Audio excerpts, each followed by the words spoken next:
Pascal Siakam has finally been traded to the Indiana Pacers, and this one does hurt. Whenever you have a homegrown talent who was a 27th pick, so a late first round, not a lot of fanfare when he was drafted, and just with him being a developmental success, right? We're talking a two-time All-Star, 2018-19 Most Improved Player, in 2019 NBA champion. Yes, he was the second fiddle to Kawhi on that championship team, although you could argue Kyle was as well, but Siakam was a force with Leonard. And he's been a great Toronto Raptor, and it hurts even more when the guy wants to stay. And Toronto fans forever whine, complain when stars leave us, and, they'd never want to stay in Toronto. And yet we have a guy who, for everything we've heard, wants to stay. And, the writing's been on the door for a while. Like, there's a reason why an extension was not done with Siakam, right? If the Raptors were serious in keeping him, I don't see any reason why an extension wouldn't have come to. The Raptors are obviously going in a different direction. It's obviously Scotty Barnes' team now. They're trying to build around him and, complement his skill set as best as possible, because the Raptors going into the season was a flawed roster. But, you had hope. I always thought one of OG or Siakam would be traded and you'd build around the other one. And Masai and Bobby Webster have opted for pretty much the full rebuild. Now, when you have a talent like Scotty Barnes, and then you got Quickly, you got RJ Barrett, you do have some pieces there. Maybe the rebuild won't be as long as some of these other ones you see around the NBA, where the teams toil in the bottom five for years upon years upon years. But, it's sad to see Siakam go. But let's talk about what the Raps are getting back. 3 first-round picks. 2 of them will be in this upcoming draft this year. And some salary filler. And considering, should they have traded Pascal Siakam last year? Probably. Should they have traded Fred last year? That's an obvious.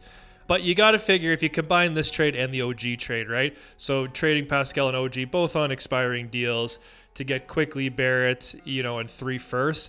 That's, those are some nice pieces to revitalize, jumpstart your franchise with. Now, picks are a wild card. You can hit home runs with picks, and you can spend years upon years upon years trying to get a star to hit on your first round picks. And Masai and Bobby's tracker has been pretty good up until lately.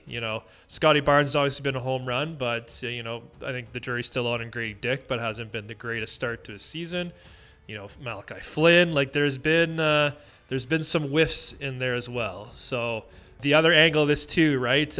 We traded our first round pick this year, top 6 protected in the Pirtle deal. So if we finish bottom 6, we keep our pick. So as it stands right now, I believe we're sitting in the 6th pick scenario. And if the season was to end, the other picks would be 17th and 27th. So with us getting rid of Siakam, you can make an argument we're kind of tanking on the rest of the year. And we'll cash in on, another top 6 or probably better pick. It's too bad that Scotty and Quickly and Barrett have to now go through kind of a losing season. That's going to be probably pretty frustrating. Same with Darko in his first year. But, hey, the pressure kind of, should maybe be off, and hopefully they can keep building chemistry throughout the year, figure some stuff out going into next year when we start adding some pieces back. And all of these Pascal trade rumors, too, have all been on, Pascal won't sign anywhere.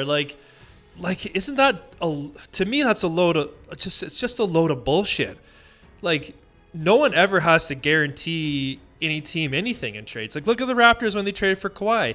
It wasn't even a guarantee Kawhi would even suit up for Toronto, let alone re-sign with them. And we had to trade DeRozan a first and Pirtle, and a young Pirtle who was basically another first at that time. We paid a handsome price to go get the chance for Kawhi to even suit up. But, you got to be aggressive and go for it, and what happened? The Raptors won a chip. If they didn't win the chip there, I'm sure people would look back on that deal differently, but, they won it, and they gave Kawhi a very first-hand experience. And, yes, Kawhi ended up leaving, the allure of home, and LA obviously is, hard to fight, but I think Toronto did a great recruitment pitch, and if other teams were involved, I'd imagine the Raptors easily finished second in that. Like between Kawhi, it was, run it back or go home. Like we almost had them. So like any team who thinks they're a Pascal Siakam away from a title, like you make the move and worry about it later, right? So, the reports have been Pascal won't sign with anyone, and now that the deal's made, they're like, now Pascal's excited to join the Pacers. Like, you can't make this stuff up. Like literally the Pacers, if you think the pairing of Pascal with Halliburton will give you that extra jump, and to me, I'm going to be excited to watch some Pacers games to see how they do. But you now have the rest of the season and potentially, and the playoffs to sell Pascal on the idea of Indiana.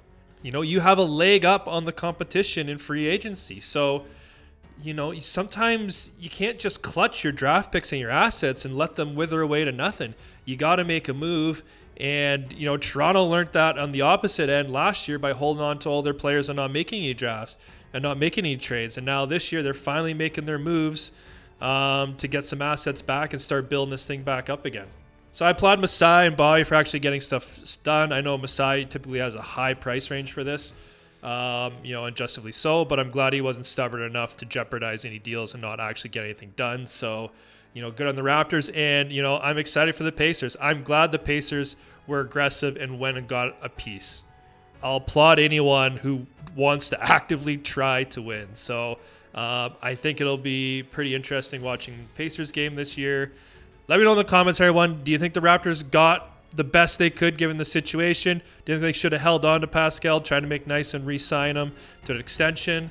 Let me know, and we'll see you all in the next video. Peace out.